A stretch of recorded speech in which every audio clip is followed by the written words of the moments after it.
겨울밤 다리 밑 차가운 바람이 몰아치고 있습니다. 어르신, 이거 드세요.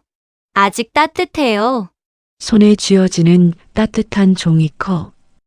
68세 노인의 손이 떨립니다. 나는 68세입니다.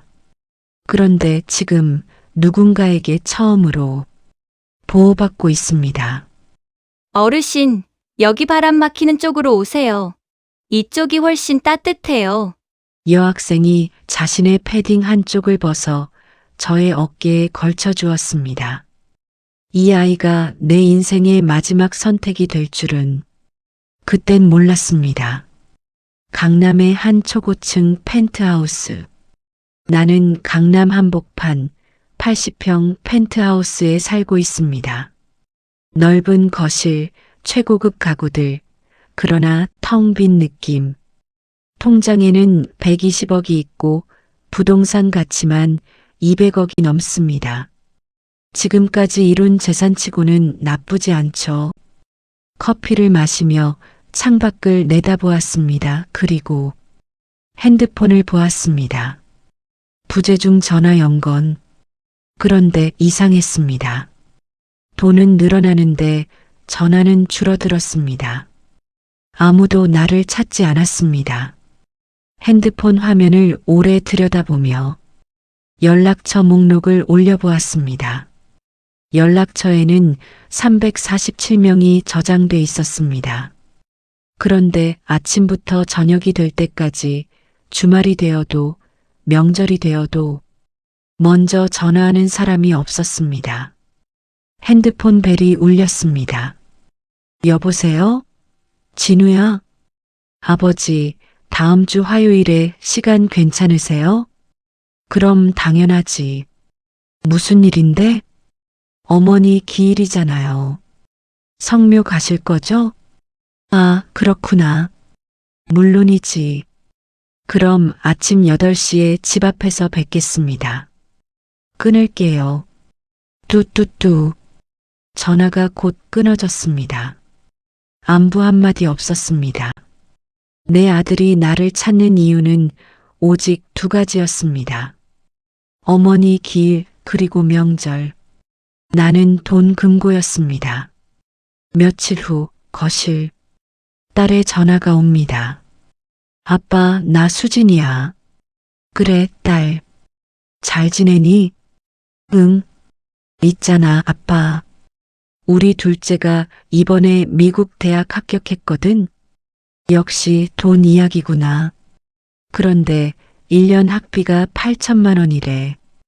아빠가 좀 도와줄 수 있어? 그래, 알았다. 고마워, 아빠.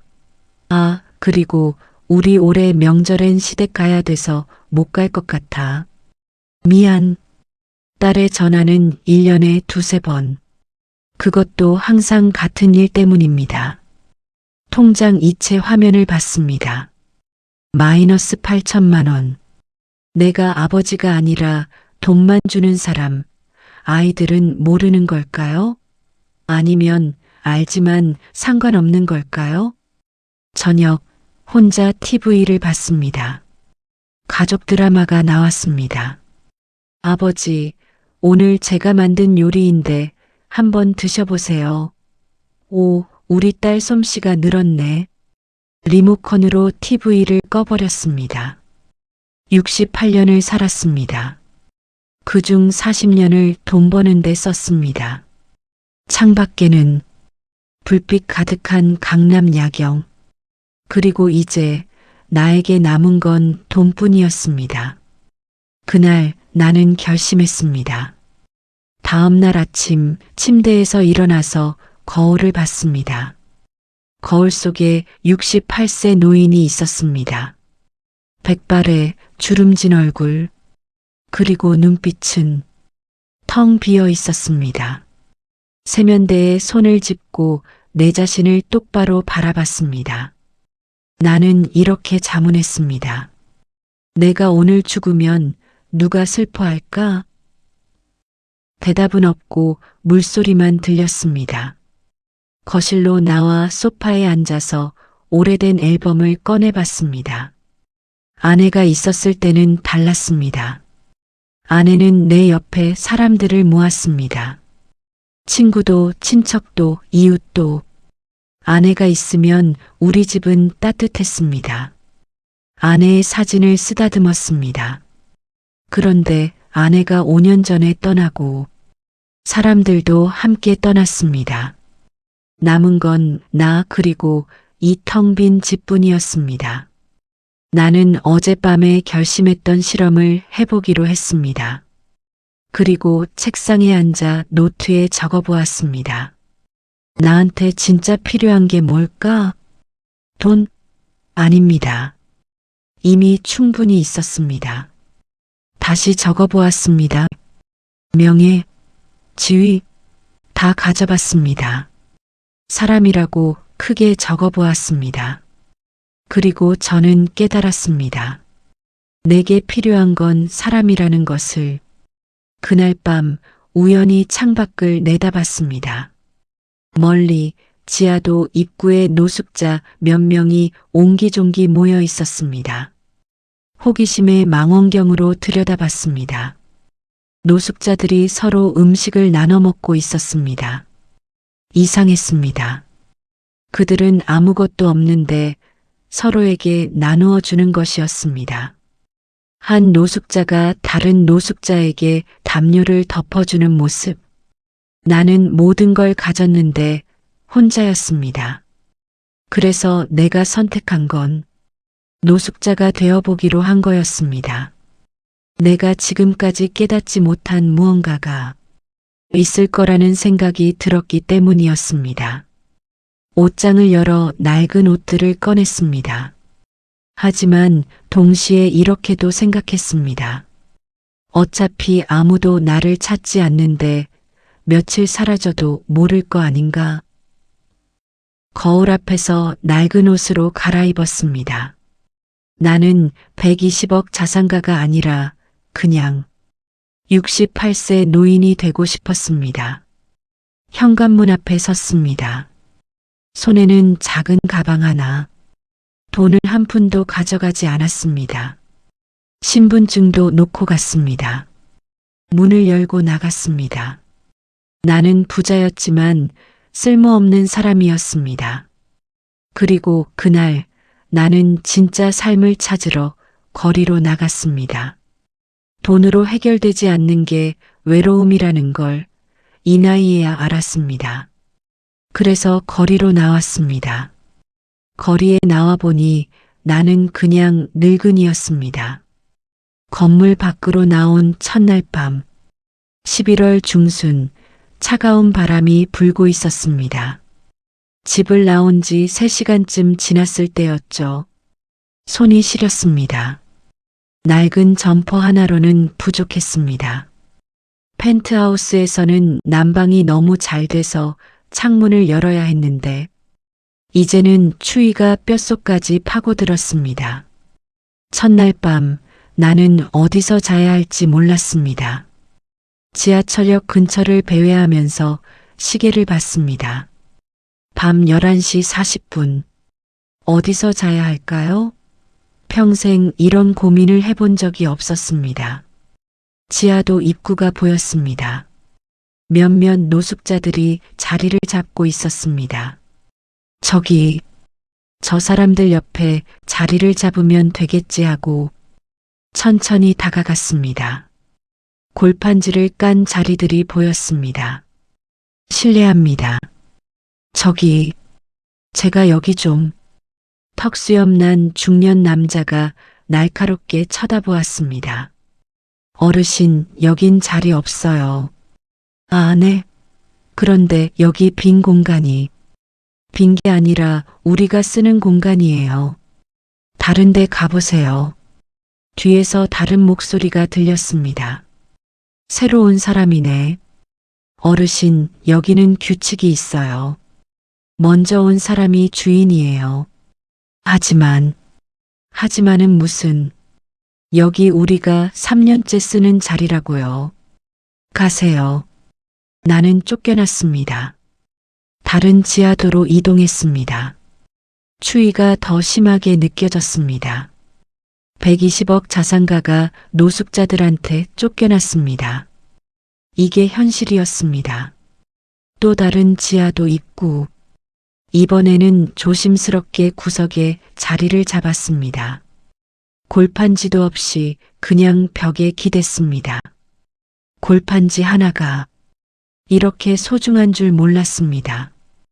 바닥에 차가운 기운이 올라오니 저절로 몸이 웅크러졌습니다. 5분도 안 돼서 엉덩이가 얼었습니다. 10분 지나니 허리가 아파왔습니다. 지나가는 사람들의 발소리, 술 취한 사람들의 웃음소리, 지나가는 사람들이 나를 봤습니다. 그리고 못 본 척했습니다. 한 젊은 남자가 지나가다 동전 몇 개를 던졌습니다.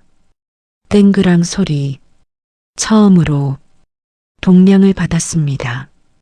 500원짜리 2개, 1,000원이었습니다.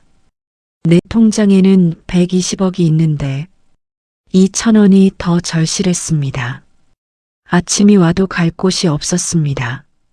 아침이 됐습니다. 그런데 이상했습니다. 출근할 회사도 갈 약속도 없었습니다. 일어나서 몸을 털어냈습니다. 온몸이 뻐근했습니다. 허리가 펴지지 않았습니다. 68세의 몸으로 콘크리트 바닥에서 잔 대가였습니다. 화장실을 찾아 지하철역으로 들어가 거울을 봤습니다. 헝클어진 머리, 초점 없는 눈. 하룻밤 만에 진짜 노숙자가 돼 있었습니다. 오전 8시 배가 고파서 아침을 먹어야겠다고 생각했습니다. 그런데 주머니를 뒤지니 어젯밤 받은 1,000원이 전부였습니다. 1,000원으로 아침을 먹을 수 있을까? 편의점으로 들어가 삼각김밥 코너 앞에 섰습니다. 삼각김밥이 1,500원이었습니다. 라면 코너로 가니 라면은 900원. 이것도 뜨거운 물이 필요했습니다. 돈이 없으니 나를 설명할 말도 없었습니다. 편의점 점원이 다가왔습니다. 20대 초반으로 보이는 여자. 손님, 뭐 사실 거예요? 아, 네. 잠깐만요. 주머니에 1,000원을 만지작거렸습니다. 빨리 안 사실 거면 나가주세요. 다른 손님들 불편해하시잖아요. 주변을 살피니 몇몇 손님들이 이쪽을 쳐다보고 있었습니다. 죄송합니다. 나는 쫓겨났습니다. 1,000원밖에 없는 사람은 편의점에 오래 서 있을 자격도 없었습니다. 벤치에 앉아서 거리를 오가는 사람들을 보니 모두가 바빴습니다. 출근하는 사람, 등교하는 학생, 배달하는 사람. 나만 갈 곳이 없었습니다. 핸드폰을 만지작거려 보지만 전화할 사람이 없었습니다. 연락처 화면을 올려보았습니다. 347명. 이 중에서 나 지금 노숙자가 됐어라고 말할 수 있는 사람이 한 명도 없었습니다. 나는 투명 인간이었습니다. 오전에는 공원 벤치에서 시간을 보냈습니다. 시간이 왜 이리 안 가는 건지 5분이 1시간처럼 길었습니다. 옆 벤치에 같은 노숙자로 보이는 할아버지가 앉았습니다. 실례지만 이 근처에 무료 급식소 같은 데가 있습니까? 할아버지가 나를 위아래로 훑어보았습니다. 새로 오셨네요. 네. 어제부터 복지관 가세요. 12시부터 점심 줍니다. 거기서 직진으로 쭉 가면 나와요. 감사합니다. 할아버지가 다시 말했습니다. 근데 어르신, 여기 오래 있을 생각 아니시죠? 네. 보니까 거리 사람 같지 않으세요. 뭔가 사연 있어 보이는데 괜찮으시면 집으로 돌아가세요. 여기는 생각보다 무서운 곳이에요. 저는 천천히 돌아서서 걷기 시작했습니다. 복지관 앞에 도착해 보니 줄이 길었습니다. 30명 정도가 줄을 서 있었습니다. 대부분 노인들, 나보다 나이 많은 사람도 있었고 젊은 사람도 있었습니다. 줄을 서서 기다리는데 사람들이 수군거리는 소리가 들렸습니다. 저 사람 새로 온 사람 아니야? 그러게. 옷이 너무 깨끗한데? 사기꾼 아니야? 내 차례가 되었습니다. 배식하는 자원봉사자가 웃으며 말했습니다. 어르신, 처음 오셨어요? 네. 신분증 있으세요? 처음에는 확인이 필요해서요. 아, 신분증을 집에 두고 왔다는 걸 깨달았습니다. 죄송한데 신분증이 없으면 안 돼요. 규정이에요. 뒤에서 사람들이 웅성거립니다. 아이고, 신분증도 없이 왔어? 진짜 노숙자면 주민센터 가서 재발급 받았을 텐데. 저 양반 수상하네. 그래서 저는 밥을 먹을 수가 없었습니다. 첫날 아침을 굶었고 점심도 못 먹었습니다. 배에서 꼬르륵 소리가 나도 돈이 없으니, 신분증이 없으니 나를 증명할 방법이 없었습니다. 다시 공원 벤치로 돌아왔습니다. 돈이 없으니 나를 설명할 말도 없어졌습니다. 오후 3시, 핸드폰 배터리 12%, 핸드폰도 곧 꺼질 것 같았습니다. 충전할 곳도 없고 충전기도 없었습니다. 120억 자산가가 핸드폰 배터리 걱정을 하고 있었습니다. 나는 순간 집으로 돌아갈까 갈등을 했지만 버텨보기로 했습니다. 그래서 다시 어제의 지하도로 향했습니다. 저녁이 됐습니다. 오늘도 아무것도 먹지 못했습니다. 지하도 구석에 자리를 잡았습니다. 어제보다 더 추웠습니다. 11월이 이렇게 추운 달인지 몰랐습니다. 몸을 웅크리고 앉았습니다. 지나가는 사람들은 나에게는 아무런 관심이 없었습니다. 나는 투명 인간이었습니다. 저녁 7시쯤 발소리가 가까워졌습니다. 어르신? 고개를 들어보니 20대 초반으로 보이는 여학생이 서 있었습니다. 식사는 하셨어요? 여학생이 손에 든 봉지를 내밀었습니다. 이거 드세요. 편의점 도시락이랑 따뜻한 옥수수차예요. 손을 뻗다가 멈추었습니다. 왜? 나한테.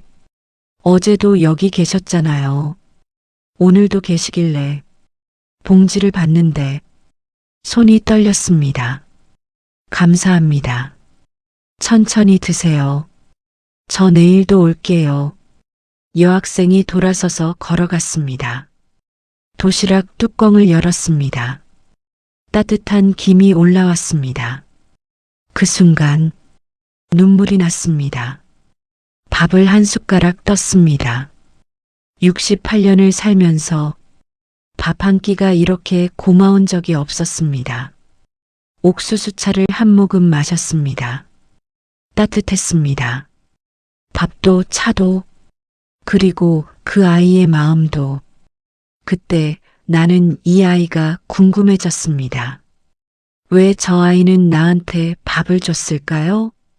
돈을 구걸한 것도 아닌데, 불쌍하다고 말한 것도 아닌데, 여학생이 사라진 방향을 바라봤습니다.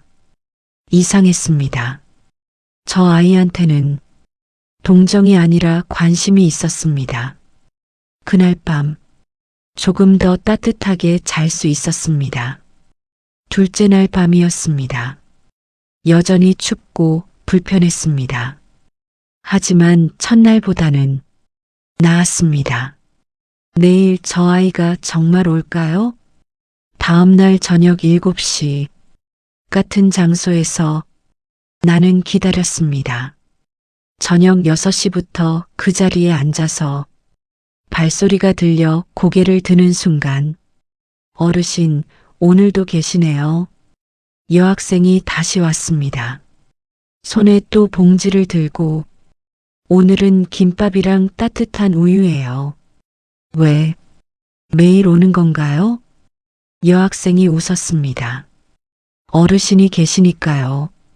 나는 이 아이의 삶이 궁금해졌습니다. 김밥을 먹으며 여학생을 봤습니다. 학생은, 학교는요? 대학 다니고 있어요. 4학년이에요. 이 시간에 학교 끝나고 오는 겁니까? 아니요. 낮에 알바하고 저녁에 학교 가요. 야간이거든요. 집이 여기 근처라 매일 이 길로 다녀요. 어르신 보고 그냥 지나칠 수가 없더라고요. 여학생이 자리에 앉았습니다. 어르신은 어쩌다가 여기 계시게 됐어요? 복잡합니다. 가족은 안 계세요? 있어요. 아들도 딸도. 그럼 가족한테 연락하시지 그래요? 연락할 수가 없어요. 왜요? 그냥 그렇습니다. 이 아이는 나를 짐으로 보지 않았습니다. 여학생이 가방에서 손난로를 꺼냈습니다. 이거 쓰세요. 밤에 추우시죠? 아니, 이건 괜찮아요. 저는 집 가면 되니까. 어르신이 더 필요하세요. 손난로를 받았습니다. 따뜻했습니다. 왜 이렇게까지? 그냥요. 제가 도와드릴 수 있는 게 이것밖에 없어서요. 내일도 올게요. 같은 시간에요. 참, 어르신 성함이 뭐예요? 계속 어르신이라고만 부르기 그래서요. 이정훈입니다. 이정훈 어르신. 저는 강민지예요. 내일 봬요. 여학생이 떠난 후 그날 밤 나는 생각했습니다. 손난로가 꽉 쥐어졌습니다. 이 아이는 나를 짐으로 보지 않습니다. 동정하지도 않고 무시하지도 않습니다. 그냥 사람으로 대합니다. 그리고 나는 이 아이의 삶이 궁금해졌습니다. 일주일이 지났습니다. 매일 저녁 7시, 일주일 동안 그 아이는 하루도 빠지지 않고 왔습니다. 같은 장소, 지하도 구석자리에 앉아 있었습니다. 나는 매일 6시 50분부터 그 자리에 앉아서 기다렸습니다. 시계를 봅니다. 7시 2분. 오늘은 2분 늦네. 무슨 일 있나? 발소리가 들립니다. 조금 빠른 걸음. 어르신, 죄송해요. 오늘 알바 끝나는 시간이 늦어져서요. 강민지가 숨을 헐떡이며 다가왔습니다. 괜찮아요. 천천히 와도 돼요. 아니에요. 어르신 기다리시잖아요. 이 아이는 나를 기다리게 하는 걸 미안해했습니다. 봉지를 건넸습니다. 오늘은 주먹밥과 어묵탕. 오늘 날씨 너무 춥죠? 따뜻한 국물 있는 게 좋을 것 같아서요. 뚜껑을 열었습니다. 김이 모락모락 올라왔습니다. 이 시간엔 제일 춥죠. 해는 지고 바람은 불고. 그렇습니다. 손난로는 잘 쓰고 계세요? 어제 받은 손난로를 꺼내 보여줬습니다. 아직도 따뜻했습니다. 다행이다. 내일 새 거 또 가져올게요. 주먹밥을 먹으며 민지를 봤습니다. 학생은 왜 매일 옵니까? 민지가 잠시 생각하더니 미소 지었습니다. 어르신이 계시니까요. 그게 무슨... 처음에는 그냥 한두 번 도와드리고 말 생각이었어요. 근데 어르신이 매일 여기 계시더라고요. 혼자 계신 거 보니까 그냥 지나칠 수가 없었어요. 그래서 오늘도 오고 내일도 올 거예요. 나는 부담이 될까 걱정이 되었습니다. 어묵탕을 한 모금 마셨습니다. 학생한테 부담 아닙니까? 부담이요? 매일 밥을 사오는 것도 돈이 들 텐데. 민지가 고개를 저었습니다. 편의점 도시락이 얼마 안 해요. 하루 5,000원 정도? 그래도 전 알바비 받으면 제일 먼저 어르신 밥값 챙겨 놓아요. 그게 제일 중요한 일 같아서요. 왜 그렇게까지? 민지가 빙그레 웃었습니다. 할머니 생각이 나서요. 할머니요? 네. 우리 할머니가 저 키우셨거든요. 민지가 먼 곳을 바라봅니다. 부모님이 어렸을 때 돌아가셔서 할머니가 저랑 남동생 둘이 키웠어요. 할머니가 맨날 하시던 말씀이 있었어요. 민지야, 세상에 혼자 사는 사람은 없다. 누군가는 꼭 누군가의 도움을 받으며 산다. 민지가 나를 봤습니다. 그래서 저도 누군가를 도우며 살고 싶어요. 할머니처럼요. 이 아이는 나를 짐으로 보지 않았습니다. 어묵탕을 다 마셨습니다. 할머니는 지금은요? 3년 전에 돌아가셨어요. 미안하군요. 괜찮아요. 할머니가 남겨주신 게 많아서요. 남겨주신 게요? 민지가 웃습니다. 돈은 하나도 못 남겨주셨어요. 근데 이런 마음을 남겨주셨어요. 사람을 대하는 마음이요. 민지가 자리에 앉았습니다. 오늘은 좀 오래 앉아 있는 것 같습니다. 어르신 여쭤봐도 돼요? 네. 가족들한테는 정말 연락 안 하실 거예요? 어르신이 여기 계신 거 아실까요? 고개를 젓습니다. 모를 겁니다. 찾으러 오지도 않아요? 오지 않을 겁니다. 민지가 안타까운 표정을 지었습니다. 왜요? 싸우셨어요? 싸운 건 아니에요. 그럼요. 그냥 서로 필요 없는 사이가 됐을 뿐입니다. 나는 처음으로 진실을 말했습니다. 민지가 기다렸습니다. 말을 더하기를 바라는 눈빛.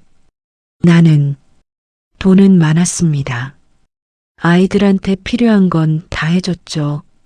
네. 그런데 어느 순간부터 아이들이 나를 찾는 이유가 돈밖에 없더군요.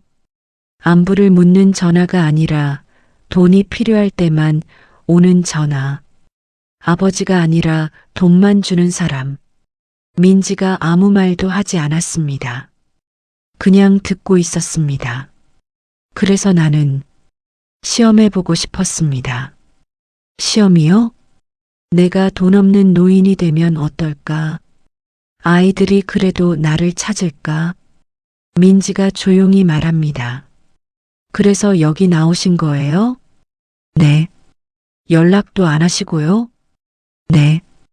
외로우시겠어요. 그 한마디에 가슴이 울컥했습니다. 외롭습니다. 하지만 집에 있을 때보다는 덜합니다. 왜요? 여기는 솔직하니까요. 나를 돈으로 보는 사람도 없고 나한테 잘 보이려는 사람도 없습니다. 민지가 고개를 끄덕였습니다. 그리고 네, 학생 같은 사람도 있으니까요. 민지 학생은 내 외로움을 이해해줬으니까요. 민지가 빙그레 웃었습니다. 어르신, 제가 매일 올게요. 혼자 계시면 안 돼요. 부담 주고 싶지 않은데. 부담 아니에요. 저한테는 의미 있는 일이에요. 의미? 네. 누군가한테 필요한 사람이 된다는 거요. 그게 저한테는 큰 의미예요. 민지가 일어섰습니다. 내일은 짬뽕 사올게요. 내일 더 추워진대요. 고맙습니다. 천천히 드세요. 저 내일 봐요. 민지가 떠난 후 빈 용기를 정리하며 나는 깨달았습니다. 이 아이는 나를 짐으로 보지 않는구나. 동정하지도 않고 무시하지도 않는구나. 그냥 사람으로 대하는구나. 손난로를 꺼내 손에 쥐었습니다. 68년을 살면서 이렇게 대해준 사람이 몇이나 될까요? 나는 이 아이의 삶이 궁금해졌습니다. 다음 날 저녁, 민지가 약속대로 짬뽕을 들고 왔습니다. 오늘 진짜 춥죠? 얼른 드세요. 식기 전에. 고맙습니다. 민지가 옆에 앉았습니다. 오늘도 조금 오래 있을 것 같았습니다. 어르신, 저 오늘 중간고사 봤어요. 시험을요? 네. 경영학 전공이거든요. 오늘 재무관리 시험 봤는데 망한 것 같아요. 웃으며 말하지만 눈가에 피곤함이 보였습니다. 학생은 학교 다니면서 일도 합니까? 네. 낮에 편의점 알바 6시간, 저녁에 학교 가요. 힘들지 않습니까? 힘들죠. 근데 어쩌겠어요. 등록금이랑 생활비 벌어야죠. 짬뽕을 먹으며 민지를 봤습니다. 가족은요? 남동생 있어요. 고3이에요. 동생도 학교를. 네. 수능 준비 중이에요. 걔는 제가 학비 대줘야 해서요. 우리 둘이 할머니 돌아가시고 나서 쭉 둘이 살았거든요. 제가 누나니까 제가 벌어야죠. 민지가 태연하게 말했습니다. 대학 졸업하면 취직해서 동생 대학 보낼 거예요. 그게 제 목표예요. 이 아이는 가난하지만 단단했습니다. 힘들지 않아요? 그렇게 사는 게. 민지가 잠시 생각하더니 웃었습니다. 힘들죠. 가끔은 너무 힘들어서 울기도 해요. 근데 그래도 버텨요. 버티면 언젠간 바뀐다고 믿거든요. 바뀐다고요? 네. 지금은 힘들어도 나중에는 더 나아질 거라고. 그렇게 믿으면서 살아요. 민지의 눈빛이 흔들리지 않았습니다. 할머니가 그러셨어요. 민지야, 힘든 시간이 있으면 그만큼 좋은 시간도 온다. 그 말 믿어요. 짬뽕을 다 먹었습니다. 국물까지 깨끗하게. 학생은 도움이 필요하지 않아요? 저요? 네.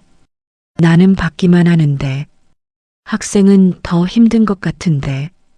민지가 고개를 저었습니다. 저는 괜찮아요. 알바비 나오면 생활은 되거든요. 그리고요, 어르신. 네. 저는 지금 어르신한테 도움을 받고 있어요. 내가요? 뭘? 민지가 미소 지었습니다. 존재요. 어르신이 계시니까 제가 누군가한테 필요한 사람이 될 수 있어요. 그게 저한테는 큰 힘이에요. 이 아이는 도움을 구걸하지 않았습니다. 민지가 일어섰습니다. 내일도 올게요. 같은 시간에요. 학생. 네. 고마워요. 진심으로.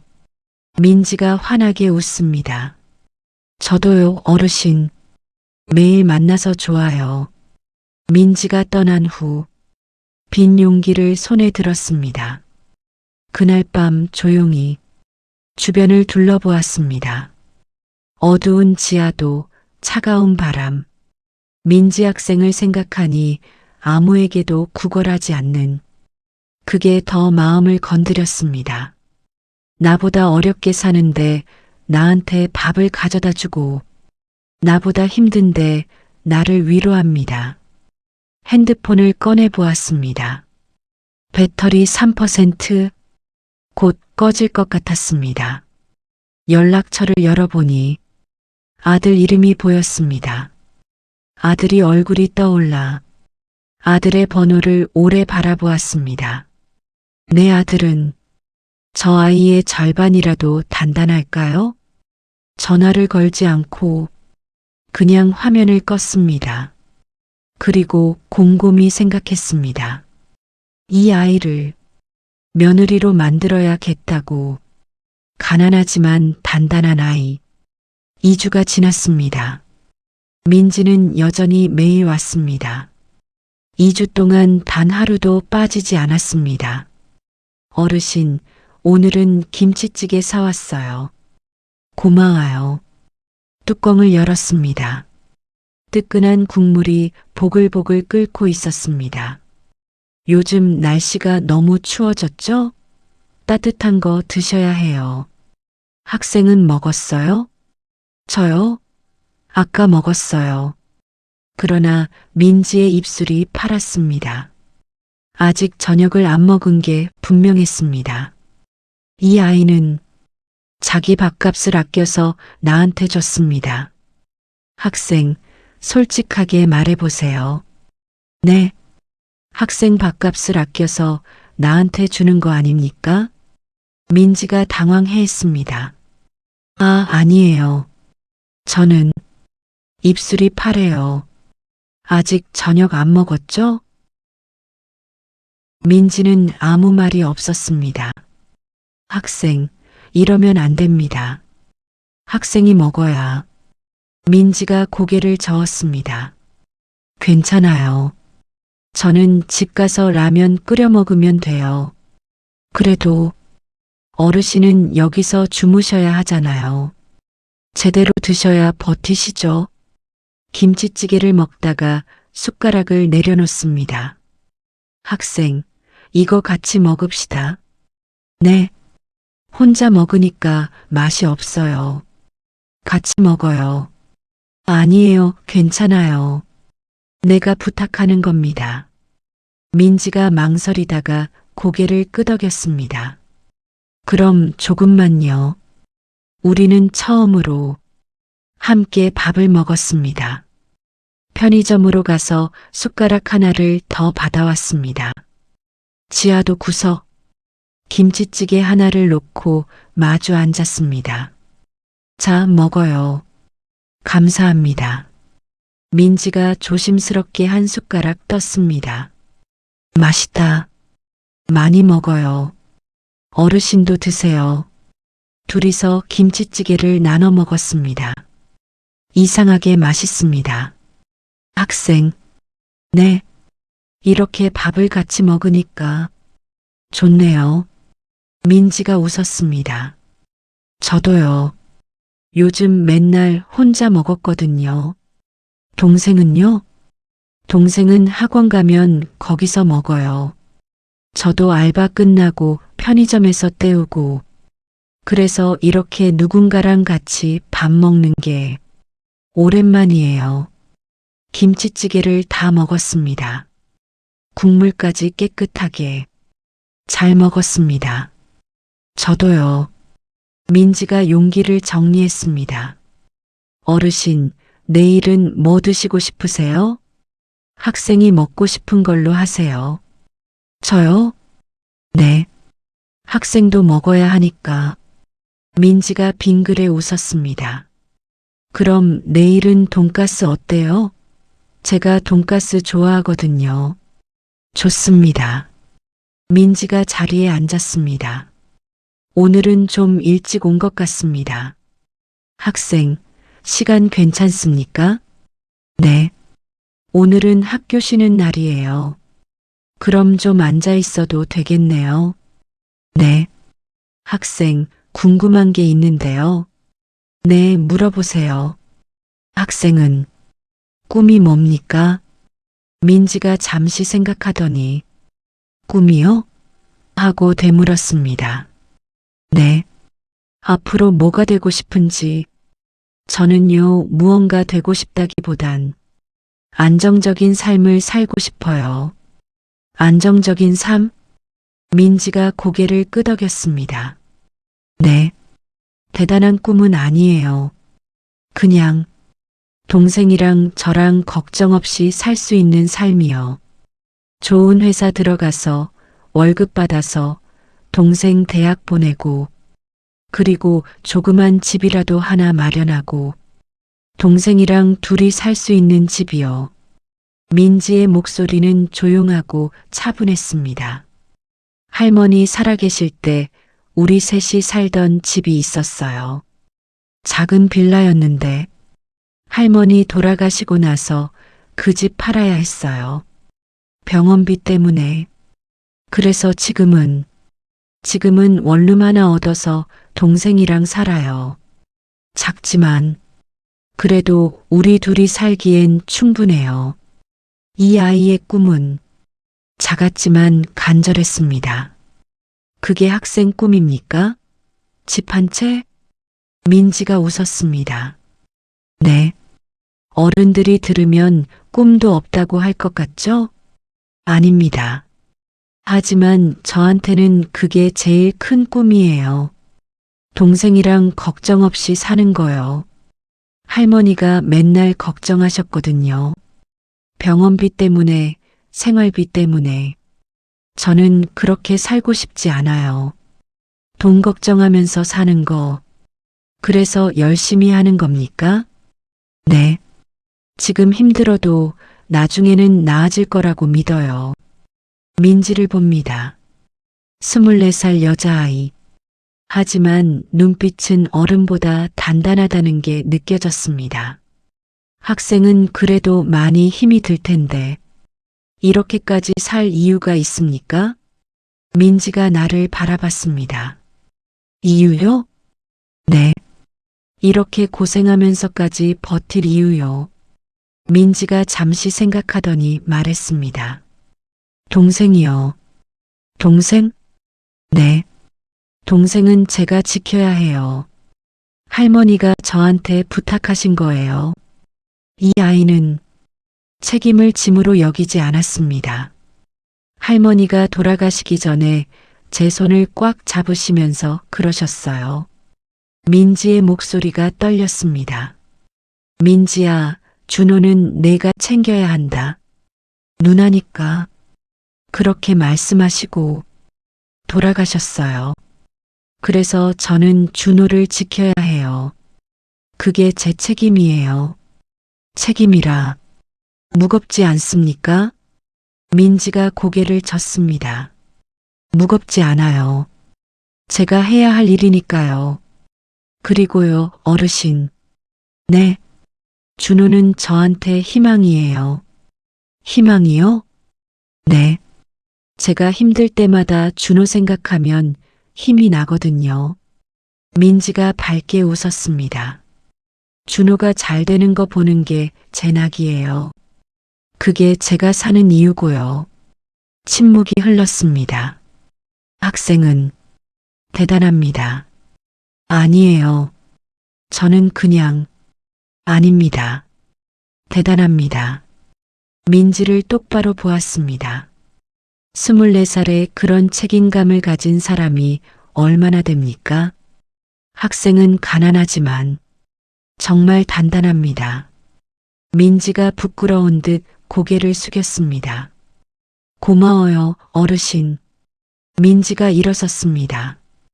이제 가봐야겠어요. 그러세요. 조심히 가고요. 네.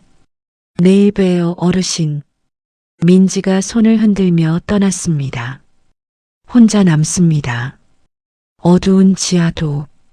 그날 밤 나는 생각했습니다.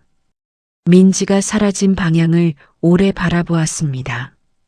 나보다 어렵게 사는데 나한테 베풀고 나보다 힘든데 나를 걱정합니다. 핸드폰을 꺼냅니다. 이제 배터리가 완전히 없었습니다. 캄캄하게 꺼진 화면에 내 얼굴이 비칩니다. 아들이 떠올랐습니다. 내 아들 진우, 32살, 대학 졸업하고 좋은 회사 다니고 돈도 잘 벌고. 하지만 내 아들은 이 아이만큼 단단하지 못했습니다. 진우는 가진 것이 많았습니다. 내가 물려준 재산도 많고, 하지만 책임감은 없었습니다. 결혼을 2번이나 했지만 2번 다 실패했습니다.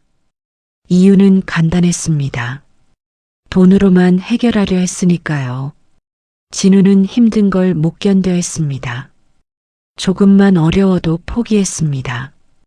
조금만 힘들어도 돈으로 해결하려 합니다. 그게 내가 잘못 키운 겁니다. 하늘을 봅니다. 별이 보입니다. 만약 진우가 이 아이를 만난다면, 만약 진우가 이 아이와 결혼한다면, 진우도 달라질 수 있지 않을까요? 그날 밤 나는 결심했습니다. 자리에서 일어섭니다. 나는 이 아이를 며느리로 만들어야겠다고 생각했습니다. 이 아이의 단단함이 필요합니다. 우리 집안에. 하지만 먼저 주머니를 뒤집니다. 빈 주머니. 먼저 이 신분을 벗어나야 합니다. 그리고 진실을 말해야 합니다. 내가 누군지. 3주가 지났습니다. 나는 집으로 돌아가기로 했습니다. 하지만 그 전에 마지막으로 이 아이와 이야기를 나눠야 했습니다. 3주째 되는 날, 새벽 5시, 잠에서 깼습니다. 아니, 잠을 못 잤습니다. 지하도 구석, 골판지 위에 누워 있습니다. 3주 동안 거리에서 살았습니다. 3주 동안 많은 걸 배웠습니다. 몸을 일으킵니다. 온몸이 뻐근합니다. 돈이 없으면 어떻게 사는지, 사람들이 나를 어떻게 보는지, 그리고 진짜 따뜻함이 무엇인지. 나는 집으로 돌아가기로 마음먹고 가방을 정리합니다. 오늘 집으로 돌아가야겠다고 생각했습니다. 이제 충분히 알았습니다. 손난로를 주머니에서 꺼내보았습니다. 민지가 준 것, 내가 찾던 사람을 찾았습니다. 이제 다음 단계로 넘어갈 때입니다. 오전 9시 공중전화 부스를 찾아 비서에게 전화를 걸었습니다. 수화기를 들고 동전을 넣었습니다. 뚜뚜뚜. 네, 여보세요? 나 이정훈입니다. 전화 너머에서 놀라는 소리. 사장님, 사장님 어디 계세요? 다들 난리 났어요. 지금 강남역 근처입니다. 차 한 대 보내주세요. 네, 바로 보내겠습니다. 3주 만에 나는 자장가로 돌아갑니다. 30분 후 검은색 벤츠가 도착합니다. 사장님, 비서가 차에서 내립니다. 사장님, 도대체 어디 계셨습니까? 연락도 안 되고. 말하자면 깁니다. 일단 집으로 갑시다. 사장님, 옷이 왜 그러세요? 무슨 일 있으셨어요? 괜찮습니다. 일부러 그런 겁니다. 김 비서가 이해 못하는 표정을 지으며 되물었습니다. 일부러요? 네. 필요한 일이었습니다. 부드러운 가죽 시트. 3주 만에 앉아보는 차였습니다. 창밖을 봅니다. 익숙한 거리들. 이상했습니다. 3주 전만 해도 당연했던 것들이 이제는 낯섭니다. 따뜻한 차, 부드러운 시트, 걱정해주는 사람. 김 비서가 말합니다. 사장님, 도련님이 찾으셨습니다. 연락이 안 돼서 걱정하셨대요. 진우가요? 네. 매일 전화하셨습니다. 아들이 나를 찾았다고요? 진우가 날 찾았다고요? 네. 아침 저녁으로 전화하셨습니다. 사장님 어디 계시냐고. 가슴이 울컥했습니다. 정말로요? 네. 걱정 많이 하셨습니다. 창밖을 봅니다. 그래도 경찰에 신고는 안 했겠죠? 그건 안 하셨습니다. 그렇겠죠. 침묵이 흐릅니다. 사장님, 실례지만 왜 그러셨어요? 갑자기 사라지시고. 시험이었습니다. 시험이요? 네. 내가 없으면 누가 나를 찾는지 보고 싶었습니다. 김 비서가 아무 말도 못합니다. 결과는 예상대로였습니다. 사장님, 괜찮습니다. 예상했던 일이니까요. 하지만 나는 답을 찾았습니다. 집에 도착했습니다. 80평 펜트하우스. 3주 만에 돌아온 집입니다. 현관문을 엽니다. 똑같습니다. 아무것도 변하지 않았습니다. 먼지 하나 없이 깨끗한 거실로 들어갑니다. 익숙한 소파, 익숙한 냄새. 하지만 여전히 텅 비어 있습니다. 김 비서가 물어옵니다. 사장님, 샤워하시겠습니까? 아니요. 먼저 할 일이 있습니다. 네. 진우한테 전화하세요. 저녁에 만나자고. 오후 2시. 샤워를 마치고 거울을 봅니다. 3주 만에 본 내 모습입니다. 깨끗한 얼굴, 정돈된 머리, 다시 이정훈 회장으로 돌아왔습니다. 하지만 뭔가 달라졌습니다. 눈빛이 달라졌습니다. 이제는 텅 비어 있지 않습니다. 나는 결심했습니다. 책상에 앉아 노트를 꺼내고 계획을 세웠습니다. 노트에 씁니다. 진우를 만난다. 강민지를 소개한다. 둘을 만나게 한다. 하지만 문제가 있습니다. 펜을 멈춥니다. 민지는 아직 내가 누군지 모릅니다. 민지는 나를 노숙자로 알고 있습니다. 그 아이한테 어떻게 말해야 할까요? 오후 6시. 민지를 만날 시간이 다가옵니다. 오늘이 마지막입니다. 노숙자 이정훈으로서 낡은 옷을 다시 꺼냅니다. 김 비서가 놀랍니다. 사장님, 왜 그 옷을 마지막으로 한 번 더 입어야 합니다.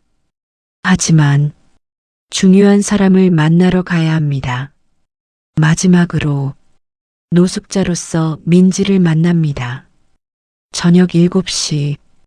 지하도 똑같은 장소입니다. 똑같은 시간입니다.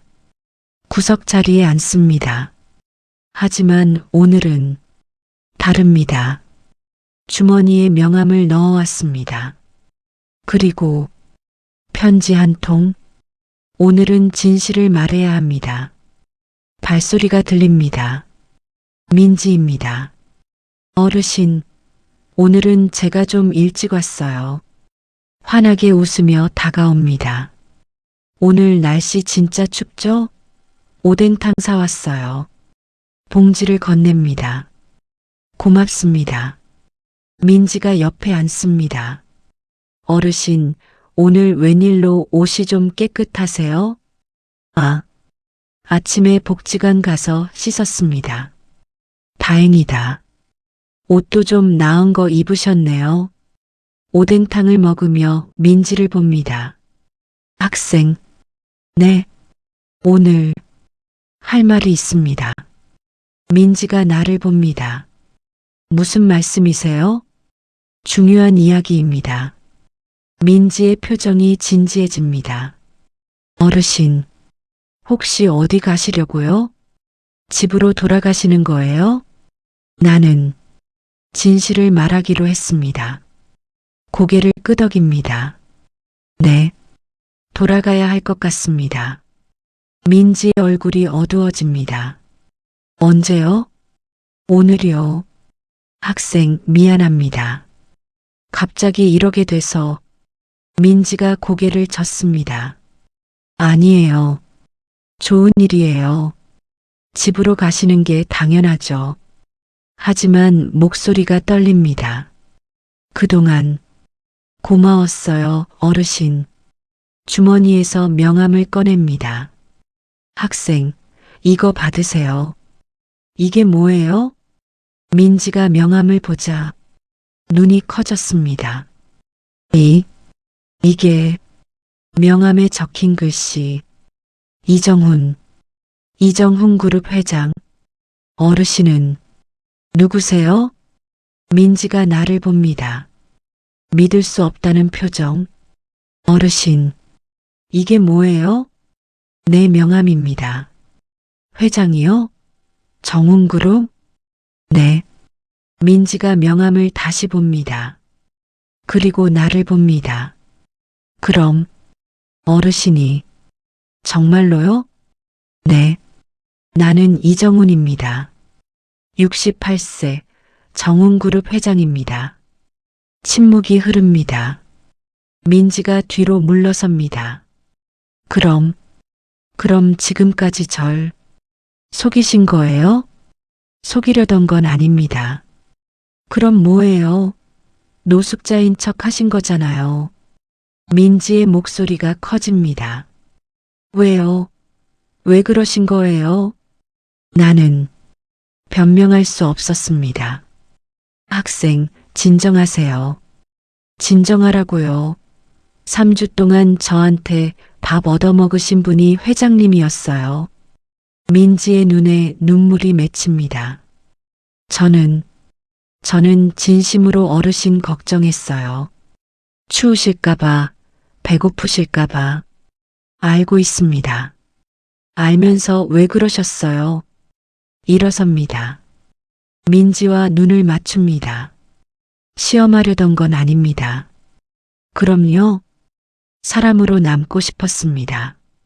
무슨 말씀이세요? 내가 회장이면 학생은 나를 다르게 봤을 겁니다. 하지만 노숙자였으니까 학생은 나를 사람으로 봤습니다. 민지가 고개를 젓습니다. 그건 핑계예요. 핑계가 아닙니다. 그럼 뭔데요? 진심이었습니다. 학생의 따뜻함이 진짜인지 알고 싶었습니다. 민지가 눈물을 닦습니다. 그래서 절 시험하신 거예요? 아닙니다. 그럼요. 나는 며느리를 찾고 있었습니다. 주머니에서 편지를 꺼냅니다. 이거 읽어보세요. 뭔데요? 내 진심입니다. 편지를 건넵니다. 민지가 받지 않습니다. 읽기 싫어요. 학생, 제발 읽어보세요. 싫어요. 더 이상 속고 싶지 않아요. 편지를 민지 앞에 둡니다. 그럼 나중에라도 읽어보세요. 일어섭니다. 학생, 3주 동안 고마웠습니다. 학생이 준 따뜻함, 평생 잊지 않겠습니다. 걸음을 옮깁니다. 민지가 뒤에서 소리칩니다. 어르신, 돌아봅니다. 그럼 다시는 못 만나는 거예요? 만날 겁니다. 하지만 다른 모습으로 만날 겁니다. 네. 하지만 다음에는 다른 모습으로 만날 겁니다. 무슨 말씀이세요? 편지를 읽어보세요. 거기 다 적어뒀습니다. 민지를 마지막으로 봅니다. 학생, 정말 고마웠습니다. 학생은 내 인생에서 가장 따뜻한 사람이었습니다. 지하도를 나옵니다. 뒤를 돌아보지 않습니다. 그날 밤 나는 노숙자 이정훈과 작별했습니다. 차가 기다리고 있습니다. 김 비서가 문을 엽니다. 사장님, 차에 탑니다. 그리고 다시 이정훈 회장으로 돌아왔습니다. 차 안에서 창밖을 봅니다. 민지가 편지를 읽었을까요? 편지에는 이렇게 적었습니다. 강민지 학생께 나는 이정훈입니다. 68세 정훈그룹 회장입니다. 3주 동안 거짓말을 해서 미안합니다. 하지만 그 시간은 내 인생에서 가장 진실한 시간이었습니다. 학생이 준 따뜻함 덕분에 나는 깨달았습니다. 돈이 아니라 사람이 중요하다는 것을, 지위가 아니라 마음이 중요하다는 것을. 나한테는 아들이 하나 있습니다. 이진우 32세입니다. 나는 학생을 며느리로 맞이하고 싶습니다. 놀라지 마세요. 이건 거래가 아닙니다. 학생의 인생을 사려는 것도 아닙니다. 다만 나는 학생 같은 사람이 우리 집안에 필요합니다. 학생의 단단함이, 학생의 따뜻함이 필요합니다. 며칠 후에 다시 연락드리겠습니다. 그때 내 아들을 소개시켜 드리겠습니다. 학생이 거절할 수도 있습니다. 그래도 괜찮습니다. 학생의 선택을 존중하겠습니다. 다만 한 번만이라도 생각해 주세요. 3주 동안 정말 고마웠습니다. 이정훈 올림. 선택은 민지의 몫입니다. 차가 집으로 향합니다. 민지가 뭐라고 할까요? 화를 낼까요? 거절할까요?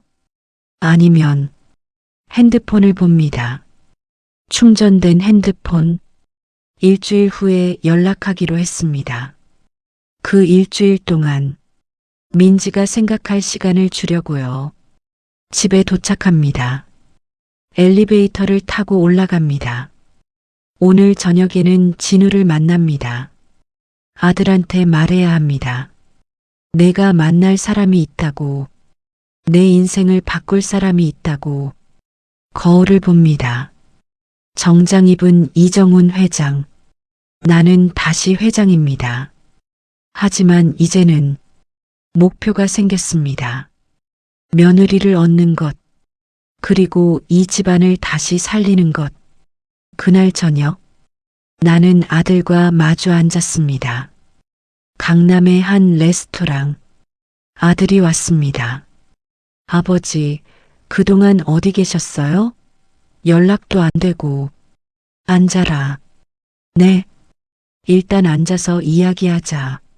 아들에게 말했습니다. 진우가 앉습니다. 불안한 표정. 아버지, 무슨 일 있으셨어요? 진우야. 네. 너 결혼 생각 있니? 진우가 당황합니다. 갑자기 왜 그러세요? 대답해라. 결혼 생각 있냐?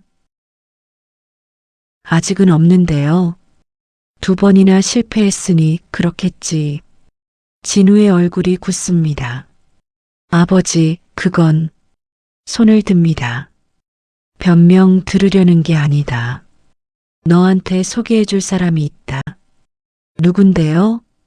강민지. 24살 대학생이다. 진우가 눈을 깜빡입니다. 대학생이요? 저보다 8살이나 어린데요? 나이가 문제냐? 아니, 그게 아니라 갑자기 왜? 테이블에 민지 사진을 올려놓습니다. 지하도에서 몰래 찍은 것. 이 아이다. 진우가 사진을 봅니다. 예쁘네요. 근데 아버지는 어떻게? 3주 동안 지켜봤다. 네. 이 아이가 어떤 사람인지, 어떻게 사는지. 진우가 어리둥절한 표정. 아버지, 무슨 말씀이신지. 너한테 필요한 사람이다. 진우야, 솔직히 말하마.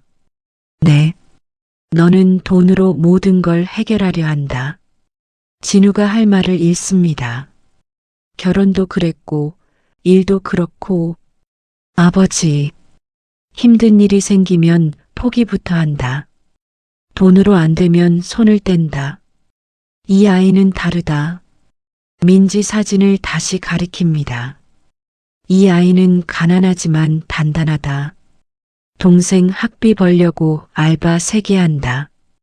밤에는 학교 다닌다. 대단하네요. 대단한 게 아니다. 당연한 거다. 책임이니까. 진우가 고개를 숙입니다. 이 아이를 만나봐라. 그리고 배워라. 배우라고요? 어떻게 사는 건지, 어떻게 버티는 건지. 진우가 사진을 오래 봅니다. 아버지, 이 사람 저랑 맞을까요? 맞춰야지. 네, 너한테 필요한 사람이다. 내가 맞춰라. 하지만 일주일 후에 만나게 해주마. 준비해라.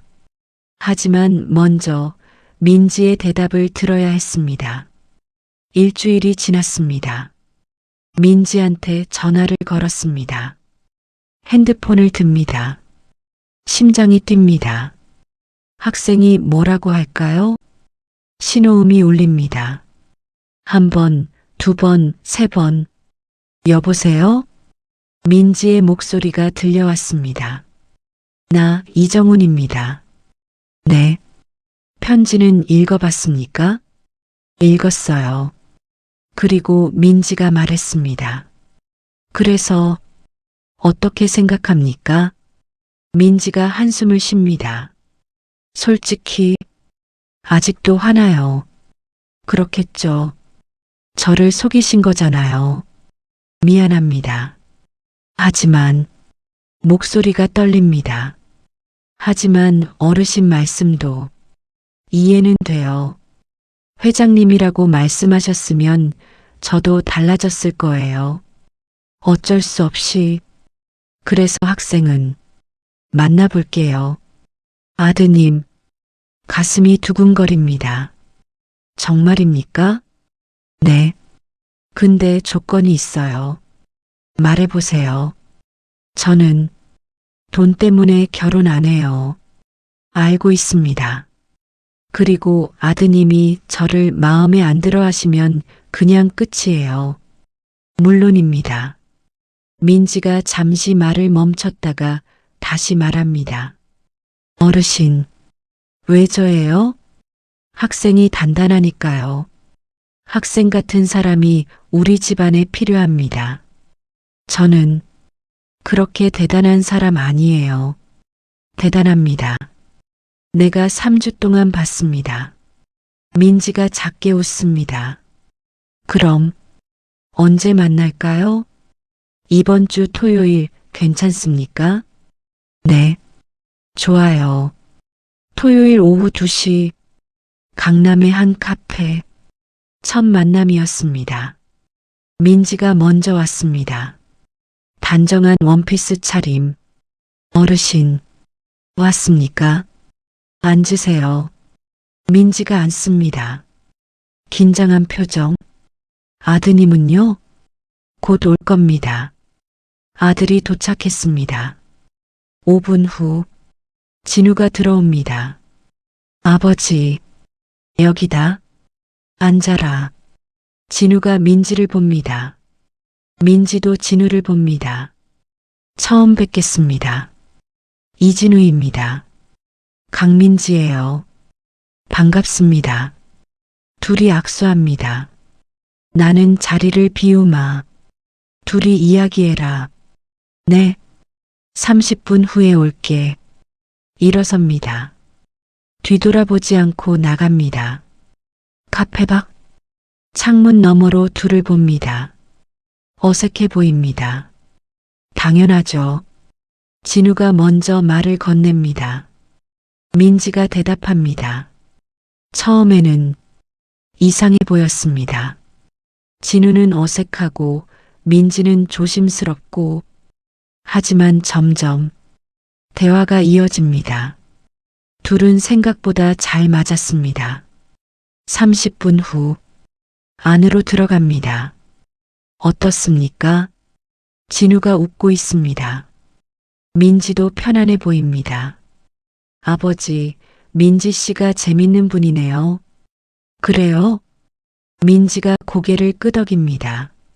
진우 씨도 생각보다 편하세요. 그럼 다음에 또 만나볼래요? 둘이 서로를 봅니다. 네, 좋아요. 저도 괜찮습니다. 3개월이 지났습니다. 둘은 자주 만났습니다. 카페에서, 영화관에서, 공원에서, 처음에는 조심스럽게, 그 다음에는 편하게, 그리고 나중에는 자연스럽게. 어느 날 저녁, 진우가 전화했습니다. 아버지, 그래, 저 민지 씨한테 프러포즈 하려고요. 가슴이 뜁니다. 정말이냐? 네. 이 사람이면 함께 살 수 있을 것 같아요. 좋다. 잘 생각했다. 아버지, 고마워요. 이 사람 소개해 주셔서 6개월 후 결혼식, 작은 결혼식이었습니다. 가족과 친구들만 화려하지 않게 민지가 원했습니다. 조촐하게요.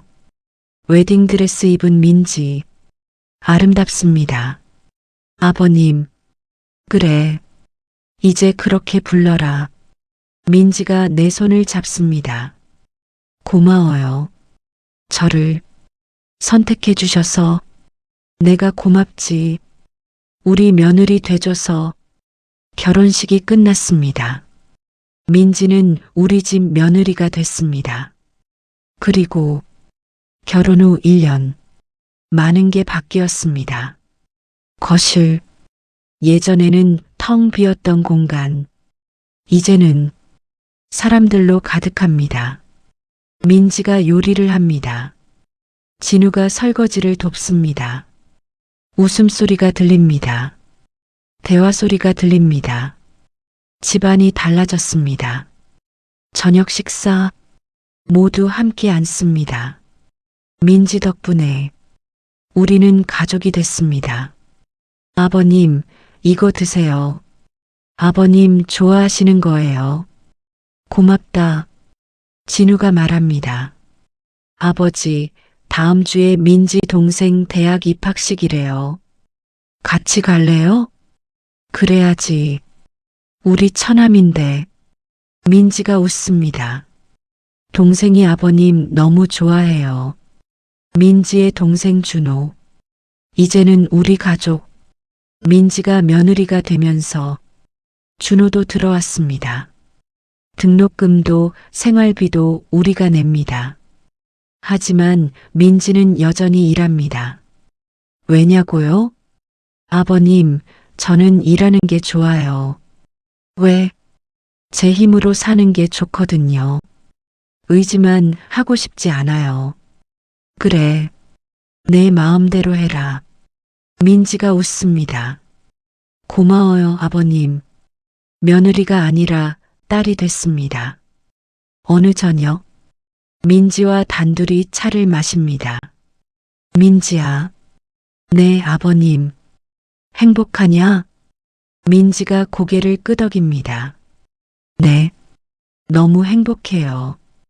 고생 많았지? 아니에요. 이 정도는 고생도 아니에요. 아버님, 제가 더 감사해요. 왜? 저를 가족으로 받아주셔서요. 민지의 손을 잡습니다.